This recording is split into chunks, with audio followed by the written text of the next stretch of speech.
Hello and welcome to Healthcare Voices, where we bring you authentic voices behind healthcare innovation and impact. I'm your host, Catherine Cummings, former clinician turned healthcare technology advocate, and today I have the privilege of speaking with Martin Gillespie, CEO and founder of Gem Wellness Warriors and leader in metabolic health and wellness. Martin is an advocate for taking a holistic approach to health and wellness and believes we should be challenging established norms in treating chronic diseases and cognitive decline. I'm thrilled to host him on the podcast today. Thank you so much for joining us, Martin, and welcome. Thank you, Catherine, and it's a pleasure being with you this afternoon from the heart of Glasgow, I may add. I'd love for you to start the podcast by telling us a little bit about your journey to becoming a holistic nutrition coach. Where was there, the interest in your journey that sparked this kind of path towards holistic wellness, or was there a particular moment that sparked your interest? Yeah, great question to start the podcast. I've always had an interest in nutrition, in real food, and I was brought up in the era where we had seasonal vegetables. But from a career point of view, I was brought up in Scotland, and I was really interested in what do you feed people who work on the oil rigs out in the middle of the North Sea in Scotland.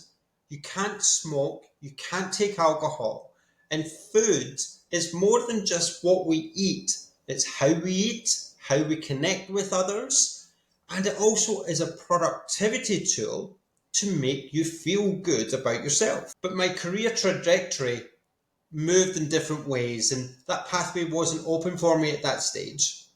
But I did my first degree up in Aberdeen in Scotland, and that was in hospitality management with lots of nutrition involved in it. So I was running restaurants and writing menus for restaurants from 1920, getting working shifts in kitchens, and that's pretty hard work. You're dealing with real foods.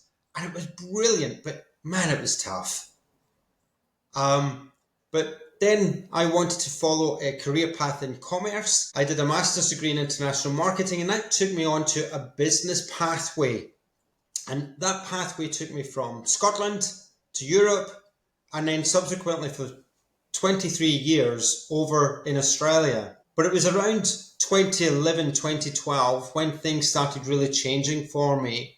And in the latter stages of 2012, I was diagnosed with stage 4 cancer, and that was a real switch for me to go, wait a minute, there's got to be something here that can be, one, beaten by nature, and two, let's go back to first principles. And one of the first principles of medicine is let food be thy medicine, let medicine be thy food. But we seem to forget that. And that took me on a pathway to relearn, come out of corporate, and now work in this well-being space, delivering workshops and one-on-one coaching on the importance of gut health, brain health, and mindset. Before we started the podcast, we discussed the notion of burnout. And I think since the pandemic, a lot of us had been operating on empty tanks. And I mean, maybe even before that, honestly. I think, all of us are spread thin, we're stressed out, and quite frankly, we're pretty imbalanced overall. My question for you is, how does operating on an empty tank lead to metabolic imbalances, particularly for professionals in high stress environments like medicine, like those working in technology, and honestly, those working in the corporate world too? So great question. And let's take an analogy. You cannot run a motor vehicle without any fuel. Now, if you're not fueling your body with proper nutrients and vitamins, you are going to burn out. And one crazy thing that's really opened up in the last 15, 20 years is that we are working crazy hours. I don't know anybody, and I'm sure you're the same, Catherine, in the pathways that you've gone through personally and professionally. No one works 9 to 5 anymore, right? We're working in front of screens. We're working in front underneath poor lighting. all of these have an impact on our health and well-being. And we are, dare I say it, addicted to fast foods, quick wins, and mobile technology. That's all interfacing with our areas of burnout, of being stressed, and not being able to relax. Absolutely. And, you know, there's a lot of studies out that show significant negative impact on metabolic wellness for individuals participating in that shift work, particularly clinicians. And, you know, they're always kind of standing in front of a computer charting or using mobility devices to check in on patients. Doctors, nurses, other healthcare professionals are kind of always plugged in, I would say, even when they're off, right? They're on call. How does this manifest, and what strategies do you think shift workers can implement to kind of mitigate those negative effects to their health and wellness, and kind of mitigate those negative effects of being addicted to technology kind of as a result of their role or their career? So firstly, I would like to acknowledge the work that these shift workers do, because without them, we wouldn't be able to function during the daytime.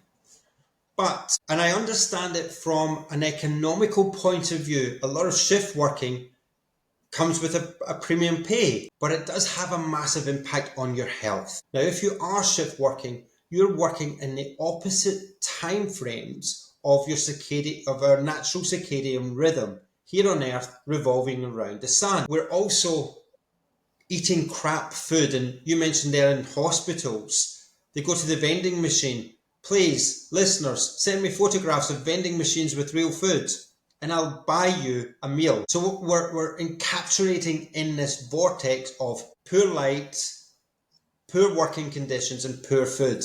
But if you are working shift work, one of the things that I would say is that you're most likely got a high degree of cortisol going through your body. When you come off the shift, can you take a couple of moments to sit outside in the morning, particularly the morning sun, take your shoes and socks off, put them on some grass and just breathe for a few minutes. Ground yourself on the earth, allow your body to receive good natural light, good vitamin D that you have not been able to be exposed for 8 or 10 hours.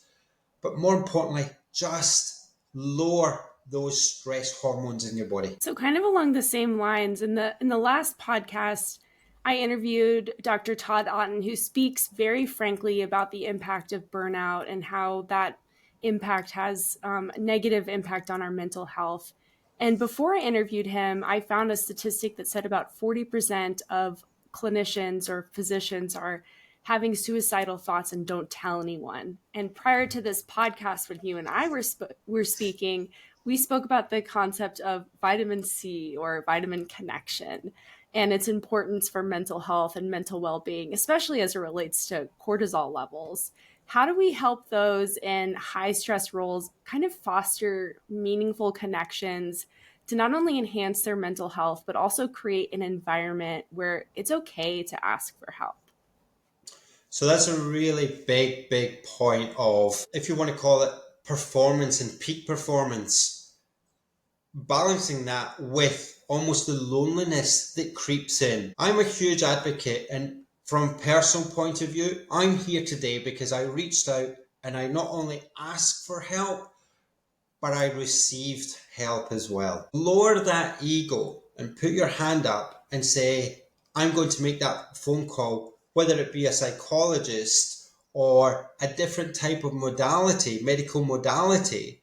There are some fantastic people out there, and make that call, because you are in control of your most important, valuable asset in life, and that's your health. I know you're a big advocate for men's health and addressing some of the barriers that come up with men asking for help specifically. What are some of the unique challenges that men face as it pertains to metabolic health as well as mental health? And what do you think can be done to kind of break down the barriers that men might have to asking for help and asking for support? So the biggest one I would say is the mask of masculinity that men have. You know, in Australia, they use that phrase, everything's all right, mate.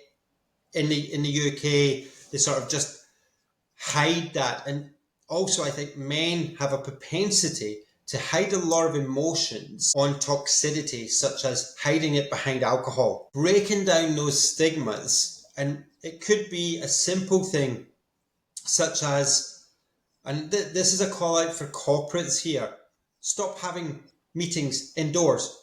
Go outdoors, go for a walk with them. And particularly for men, don't be afraid to show your emotions. Tap into that empathetic heart that you all have. It's okay to say you don't know. It's okay to say, I'll find out. And it is okay to ask for help. I'm going to pivot the conversation a little bit to ask about your cancer diagnosis from 2012 that you mentioned at the very beginning of this podcast. How has your journey as a stage 4 cancer survivor really shifted your perspective on health and healing? And, what's the most significant lesson that you learned from your experience? So I'm going to take the subject of cancer. Now, I want to elaborate a little bit. I've done a lot of work on cancer, both myself, and I think I shared with you prior, my younger sister passed from breast cancer in 2012 as well.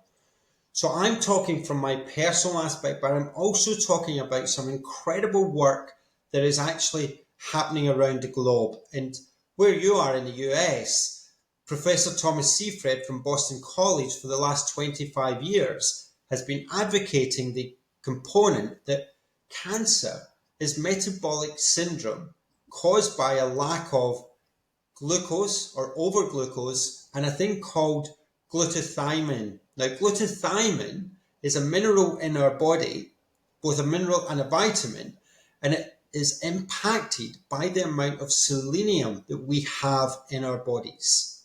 And selenium is a lot of it is found in the soils. But because we spray a lot of the soils that we grow vegetables with glyphosate and other chemicals, we decrease the amount of selenium that we absorb into our bodies, increasing the rate of cancer. Plus, we also overconsume so much sugar. And if you look back in history, in the early 30s, the work of an amazing Nobel Peace Prize winner called Otto Warburg actually stated that cancer is caused by over-fermentation of glucose on your liver. So a lot of the learnings that I've had on cancer has been to reshape that and taking cancer, inflammation in your gut, cancer, type 2 diabetes, Alzheimer's, and dementia, to name 4 key components, present 80% of the time the same from the gut. I know that before the podcast, we discussed Thomas Seyfried and his book, Cancer as a Metabolic Disease. And I think, I expected you to bring him up because obviously your expertise in metabolic health and wellness, is, I think, really related to this. He is, I would say, groundbreaking in his research, linking cancer to metabolic health and wellness. And there's a lot of evidence that diet not only is a negative contributing factor to poor metabolic health, but as you said, environmental factors also play this really, really key role.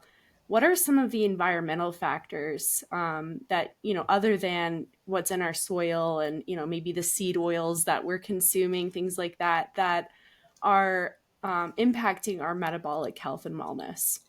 So a great aspect is to look at the amount of toxins that we have in our body. So by 9 o'clock in the morning, going back to a reference that you made about the business executive or the medical executive starting work at 9 o'clock. I know that 9 to 5 no longer exists, but let's take 9 o'clock. By 9 o'clock in the morning, many of us have put more than 150 toxins onto our bodies. Now, they're from things like the shower gels that we operate, the high anxiety that a lot of people wake up. What's the first thing they do that's been charging next to their head on their bed? Pick up the mobile device. So they're signaling from their eyes to their skin scrolling through their diary or even their social media, and they're going, oh, sorry, I was going to swear here. Oh my goodness, I've got that appointment. How dare that person make that appointment into my calendar? So their anxiety levels are high. Then they'll go and grab a cup of coffee. So there's not enough hydration happening in the first hour of waking up. Then you go into the shower, and the difference between men and women, very simple. Men grab a shower wash that is 3-in-1 or 4-in-1 or the cheapest one that's available in the supermarket. Women have got about 10 of them. But start reading the labels on them. There are so many internet searches. Start looking at them and going, what's that doing to my skin? Now, within 20 minutes of that being on your skin, it's in your bloodstream. And over and above that, look at the washing powders in which we wash our clothes in.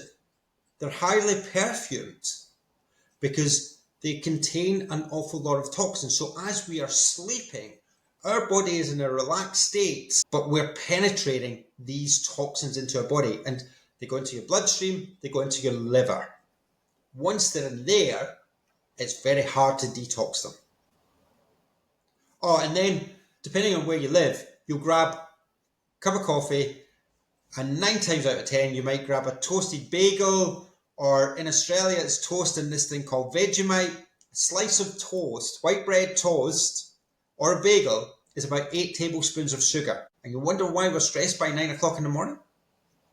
Couldn't agree with you more. It's something that I kind of implement in my own home, and all of the products that we have, we're really vigilant about it. But there is a lot more awareness around it, I think, but there's still a lot of people who don't know how many toxins that they put into their body, as you said, before 9 o'clock in the morning.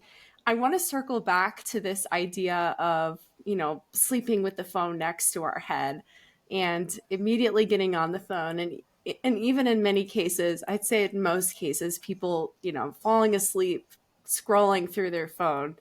There's no doubt that technology can be a positive force in our lives. However, the addiction to screen time, and I think the secondary result of kind of promoting a very sedentary lifestyle, can often negate the positive by a lot, right? How important is the concept of digital detox? How important is that for mental and physical health, and how can we effectively implement digital detox? It's hugely important. Now, if we take what you're doing on this podcast is fantastic, right? And one common thing when it comes to nutrition is an area called intermittent fasting, and people get excited about it, going, I've done 16 hours, I'm doing 18 hours, 24 hours, and wow, this is brilliant, and it creates that ripple impact. Let's take that principle of intermittent fasting, but apply it to technology. Let's have a detox day a week. Lock your phone away. Lock your laptop away. Lock every type of device away. Have a notice on the fridge. Make your partner do the same thing, so you've got that responsibility happening. The other key thing, which I think is really important to address here, is that there is this mindset that, we will only give my kids, for example, half an hour screen time. Let's try and change that and go, we're going to give our kids half an hour outside playtime and start encouraging people to get outside. You're not going to get vitamin D sitting in a shed. You need to get outside. And going to your point that you said a few moments ago about the vitamin C connection, you're not going to meet people properly unless you meet them in person. I'd like to talk a little bit about SAD, or the standard American diet, with you as well. I think as it relates to detox, I think that, SAD is really increasing our cortisol level, or our stress hormone level. And those two things together can kind of cause this metabolic storm, or this metabolic nightmare, especially for people living in the Western world. If you could just define SAD for us, and kind of speak to how it contributes to a lot of chronic illnesses we're seeing in the Western world. That'd be great. So if you take SAD, what's one of the first things that comes to mind is breakfast.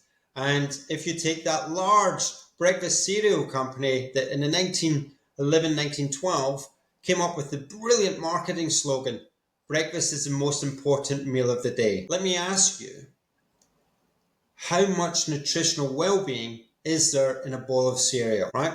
So compare that to how much nutritional well-being there is in a simple egg. Good fats, good protein.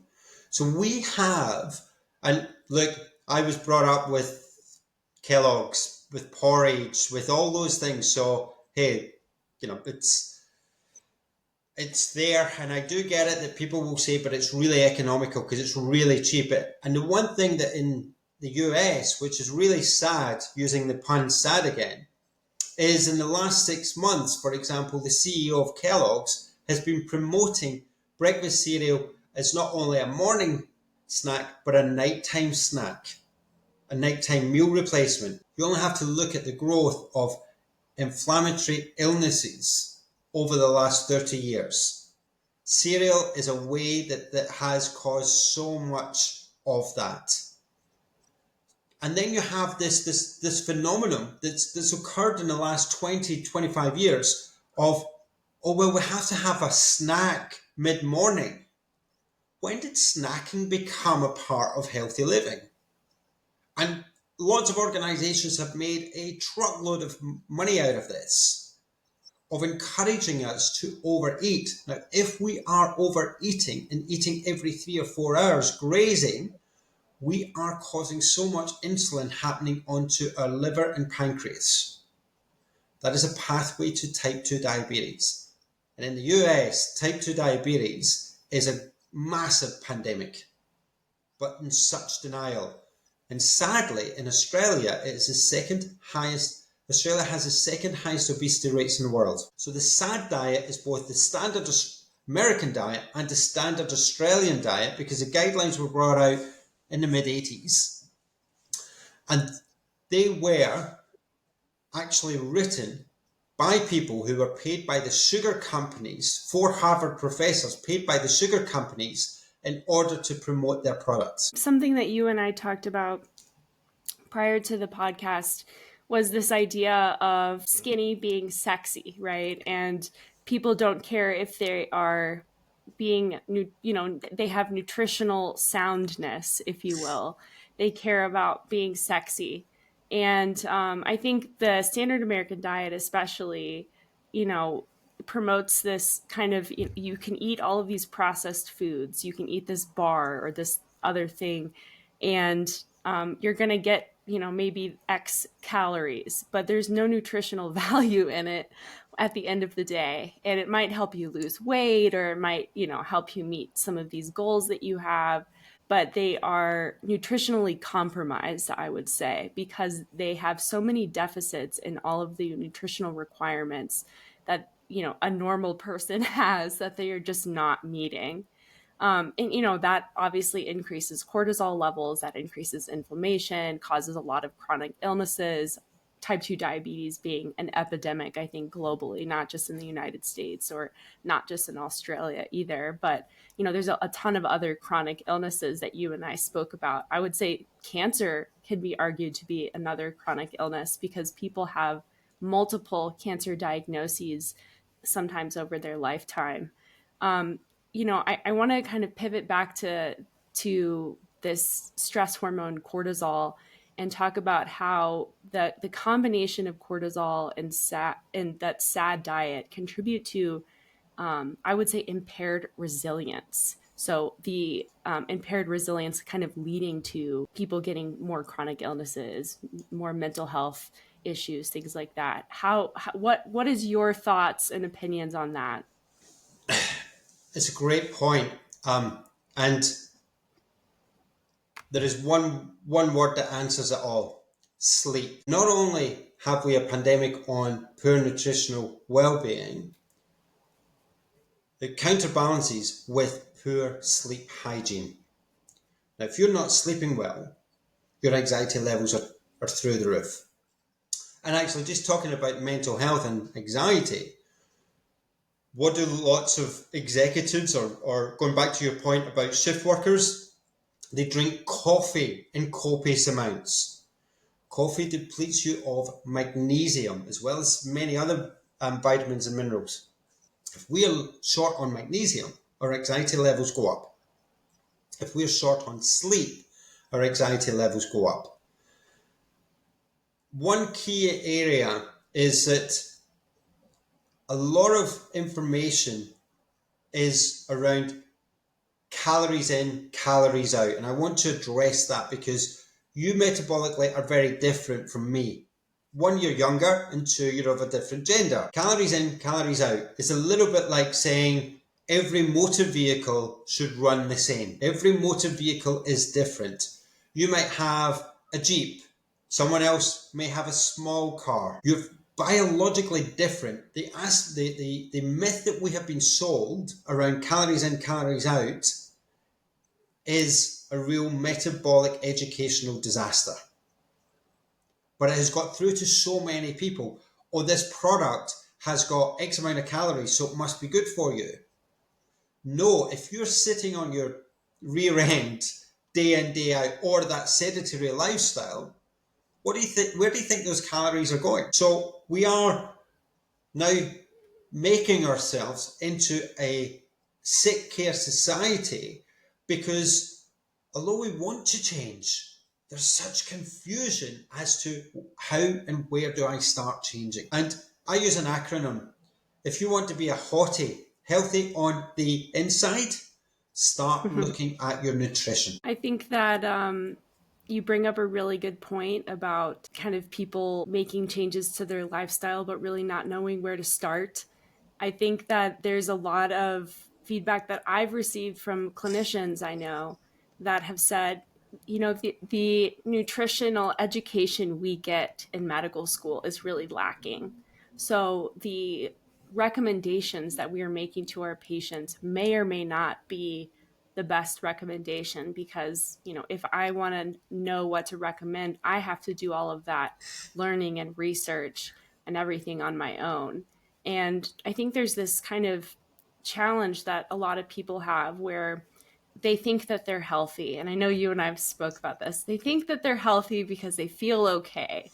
And people often wait to make lifestyle changes until they're faced with a really serious illness. And I would argue, and I'm sure you would too, that the time is now to start making changes to not only improve your lifestyle, but improve your health span, not when we have a health scare.